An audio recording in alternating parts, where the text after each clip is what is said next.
வந்திருந்தாங்க.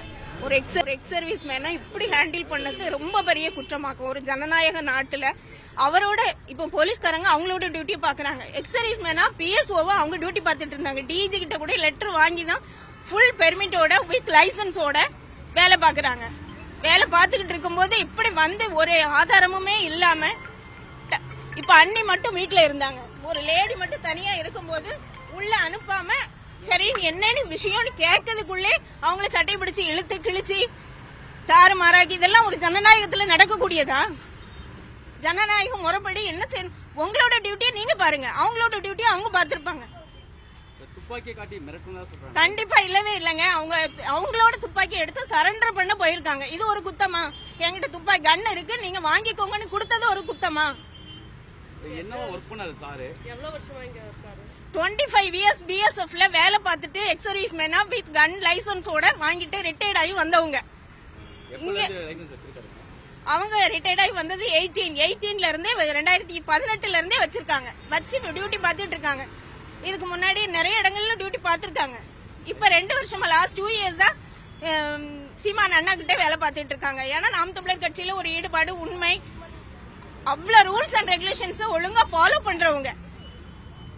லைசன்ஸ் எல்லாமே all India licence வச்சிருக்காங்க. அப்புறம் எப்படி நீங்க இப்படி தூக்கிட்டு வருவீங்க? 15 நிமிடங்கள் போலீசாரும் அதெல்லாம் தேவையில்லாத வேலை. இப்ப வாங்கன்னா வந்துக்க போறாங்க. அண்ணி மட்டும் தனியா இருக்காங்க அப்படின்னு பாதுகாப்புக்கு இருந்தவங்கள இப்படி இழுத்துட்டு வருவீங்களா? என்ன ஒரு அராஜகம் சார். என்ன கோரிக்கை வைக்கிறீங்க மேடம்? இல்ல விசாரணைக்கு கூட்டிட்டு வரவங்க இப்படிதான் கூட்டிட்டு வருவாங்களா? ஏதோ அந்த கிரிமினல் குற்றவாளி மாதிரி இழுத்துட்டு வராங்க. இது ரொம்ப தப்பு சார். ஒரு அதான் அவங்க பிஎஸ்எஃப்ல அவ்வளவு கஷ்டப்பட்டு டியூட்டி பார்த்திருக்காங்க. எக்ஸ் சர்வீஸ் மேன் வேற. இவங்களை இப்படிதான் தமிழ்நாட்டுல டீல் பண்ணுவீங்களா? இதுதான் அரசாங்கம் நடத்துறதுதான். ஆமா, எல்லை பாதுகாப்பு படையில வேலை பார்த்தாங்க. ஜம்மு காஷ்மீர் 18 years லாஸ்ட் வரைக்கும் அங்க ஜம்முல தான் வேலை பார்த்தாங்க. அப்புறம் மணிப்பூர் அங்க இங்க நிறைய இடம் வேலை பார்த்திருக்காங்க. பார்டர்ல அவ்வளவு ஐஸ் விழக்கூடிய இடங்கள்ல எல்லாம் வேலை பார்த்துட்டு வந்தவங்களே இப்படி டீல் பண்ணிருக்காங்க. கண்டிப்பா அவங்க இப்போ உள்ள இருக்காங்க. எங்களை பார்க்க கூட அனுமதிக்க மாட்டேங்கிறாங்க. உள்ள விடவும் மாட்டேங்கிறாங்க. எப்படி இருக்காங்கன்னு கூட தெரிய மாட்டேங்குது. இதெல்லாம் எவ்வளவு பெரிய கொடுமைன்னு பாத்துக்கோங்க.